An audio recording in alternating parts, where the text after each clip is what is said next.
Score ചെയ്യുക എന്ന് പറഞ്ഞാൽ എന്താണെന്നറിയോ? സ്കോർ എന്ന് പറഞ്ഞാൽ ഈ എക്സാമിനൊക്കെ സ്കോർ ചെയ്യുക, ഈ സ്കോർ ഫോർ ആൻ എക്സാം അല്ല. അതായത് ഈ കഞ്ചാവൊക്കെ പോലത്തെ ലഹരി വസ്തുക്കളില്ലേ, അത് സംഘടിപ്പിക്കുന്നതിന്, അത് വാങ്ങുന്നതിന് കുട്ടികൾ ഉപയോഗിക്കുന്ന കോഡ് വാക്കാണ് സ്കോർ ചെയ്യുക എന്നുള്ളത്. അപ്പൊ ഈ ലഹരി സംബന്ധമായിട്ട് കുട്ടികൾ ഉപയോഗിക്കുന്ന ഇതുപോലത്തെ കുറെ കോഡ് വാക്കുകളുണ്ട്. അതിനെ പറ്റിയിട്ട് പഠിക്കാനാണ് ശരിക്കും പറഞ്ഞ ഇന്നത്തെ ക്ലാസ്. അപ്പൊ ലൈൻ ഇടുക എന്ന് പറഞ്ഞാൽ എന്താണെന്ന് അറിയോ?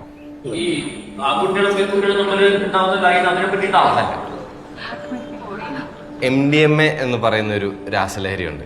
അപ്പോൾ അത് ഉപയോഗിക്കുന്നതിനുള്ള ഒരു കോഡ് വാക്കാണ് ലൈൻ ഇടുക എന്ന് പറയുന്നത്.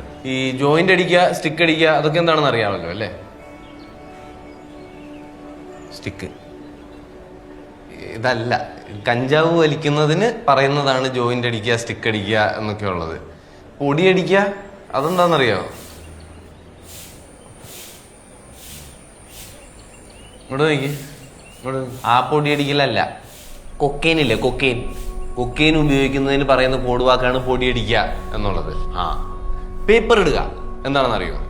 അറിയോ അറിയോ അറിയോ പേപ്പർ ഇടുക അല്ല. LSD എന്ന് പറഞ്ഞിട്ടൊരു ഡ്രഗ് ഉണ്ട്, ഒരു രാസലഹരി വസ്തുണ്ട്. അത് ഉപയോഗിക്കുന്നതിന് പറയുന്നതാണ് പേപ്പർ ഇടുക എന്നുള്ളത്. ഇനി പേപ്പർ തരുവോ അല്ലെങ്കിൽ പേപ്പർ ഉണ്ടോ എന്ന് പറഞ്ഞ് വേറൊരെണ്ണം കൂടെ ഉണ്ട്. അതെന്താണെന്നറിയാമോ? അതായത് ഈ കഞ്ചാവൊക്കെ റോൾ ചെയ്യാനായിട്ട്, അത് ചുരുട്ടാനായിട്ട് ഉപയോഗിക്കുന്ന ഒരു പ്രത്യേകതരം പേപ്പറുണ്ട്, റോളിംഗ് പേപ്പർ. അത് വാങ്ങാനായിട്ട് അല്ലെങ്കിൽ അത് ചോദിക്കുന്നതാണ് പേപ്പർ ഉണ്ടോ എന്ന് പറയുന്നത്. നിങ്ങളൊക്കെ ഭയങ്കര പോറാണ് കേട്ടോ, ഭയങ്കരമായിട്ട് ക്ലാസ്സസിൽ ശ്രദ്ധിക്കണം. എല്ലാവരും ട്യൂഷനൊക്കെ പോകണം, എങ്കിലേ ശരിയാവുള്ളൂ. ഓക്കെ, തമാശയല്ല. വളരെ സീരിയസ് ആയിട്ട് നോക്കുമ്പോൾ കുട്ടികളുടെ ഇടയിലെ ലഹരി ഉപയോഗം നിർത്താൻ ഏറ്റവും നല്ല ചാൻസ് ഉള്ളത് നിങ്ങൾ പേരൻസിന് തന്നെയാണ്. അവരുടെ കൂടെ ഏറ്റവും അധികം സമയം ചെലവഴിക്കുന്നത് ചിലപ്പോൾ നിങ്ങളായിരിക്കാം, അവരെ ഏറ്റവും അധികം കാണുന്നത് നിങ്ങളായിരിക്കാം. അപ്പോൾ ഇത് നിങ്ങൾക്ക് ചെയ്യണമെങ്കിൽ, അതായത് ലഹരി ഉപയോഗം നിർത്തണമെന്നുണ്ടെങ്കിൽ നിങ്ങൾ ഇവരിത് എങ്ങനെയാണ് ഉപയോഗിക്കുന്നതെന്ന് മനസ്സിലാക്കേണ്ടത് അത്യാവശ്യമാണ്. അതിനുവേണ്ടിയാണ് സത്യം പറഞ്ഞാൽ ഇന്ന് ഈ ക്ലാസ് എടുത്തത്. നിങ്ങൾ പ്രധാനമായിട്ടും ശ്രദ്ധിക്കേണ്ട ഒരു കാര്യമുണ്ട്, കുട്ടികളുടെ സാമ്പത്തിക ഇടപാടുകൾ. അതായത് അവരുടെ കയ്യിലുള്ള പൈസ അവരെങ്ങനെ ചെലവാക്കുന്നു, ആ പൈസ എങ്ങോട്ട് പോകുന്നു, ഇതിന്റെ വിവരങ്ങളെല്ലാം നിങ്ങൾ ചോദിച്ചറിയണം. അതായത് ഇപ്പോ കോമൺ ആയിട്ട് വിപണിയിലുള്ള കുറച്ച് ഡ്രഗ്സിന്റെ ഒക്കെ പ്രൈസസ് ആണ്.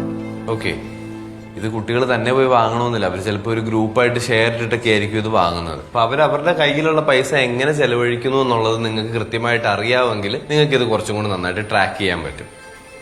ഇനി അവർ ലഹരി ഉപയോഗിച്ചിട്ടുണ്ടോ എന്ന് നിങ്ങൾക്ക് എങ്ങനെ മനസ്സിലാക്കാം?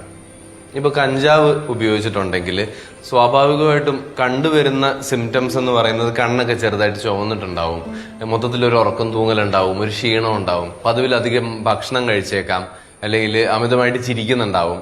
ഇങ്ങനെയുള്ള സിംറ്റംസ് ഒക്കെയാണ് പൊതുവായിട്ട് കണ്ടുവരുന്നത്. മറ്റ് ലഹരി പദാർത്ഥങ്ങൾക്കൊക്കെ കുറച്ചും കൂടെ അവർ എനർജറ്റിക് ആയിട്ട് നിൽക്കും. ഇവർക്ക് ഉറക്കമൊന്നും വേണ്ട, അല്ലെ അവരുടെ വാക്കിൽ തന്നെ പറഞ്ഞാൽ അവർ ഫുൾ ഓൺ ആയിട്ടായിരിക്കും നിൽക്കുന്നത്. ഇതെല്ലാം ഇന്നിവിടെ വന്ന് പറഞ്ഞതുകൊണ്ട് എല്ലാ സമയവും നിങ്ങൾ എല്ലാ കുട്ടികളെയും സംശയത്തോടെ നോക്കരുത്. ഓക്കെ, ഇനി അഥവാ നിങ്ങളുടെ കുട്ടികൾ ലഹരി ഉപയോഗിച്ചിട്ടുണ്ട് എന്ന് നിങ്ങൾക്ക് മനസ്സിലാവുകയാണെങ്കിൽ നിങ്ങൾ എന്താ ചെയ്യുക? അതിനെ ചൊല്ലി നിങ്ങൾ അവരുമായിട്ട് തർക്കിക്കുവോ, ശിക്ഷിക്കുവോ, അല്ലെങ്കിൽ വീട്ടിൽ വലിയൊരു അടിയും ബഹളവും ഉണ്ടാക്കുവോ? ഇതൊന്നുമല്ല ചെയ്യേണ്ടത്. ഇതിന് പരിഹാരം നിങ്ങൾ ഒറ്റയ്ക്ക് കണ്ടുപിടിക്കണമെന്നില്ല. 14405 ഒരു ഹെൽപ്പ് ലൈൻ നമ്പറാണ്. ഇതിലേക്ക് വിളിച്ചാൽ നിങ്ങളുടെ കുട്ടികൾക്ക് ലഹരിയിൽ നിന്ന് പിന്മാറാനായിട്ടുള്ള സഹായം മുഴുവൻ നിങ്ങൾക്ക് ഈ ഹെൽപ്പ് ലൈൻ നമ്പറിൽ നിന്ന് കിട്ടും. ലഹരിക്കെതിരായിട്ട് നമുക്ക് എല്ലാവർക്കും ഒറ്റക്കെട്ടായിട്ട് നിൽക്കാം, ഫൈറ്റ് ചെയ്യാം. ഓക്കെ,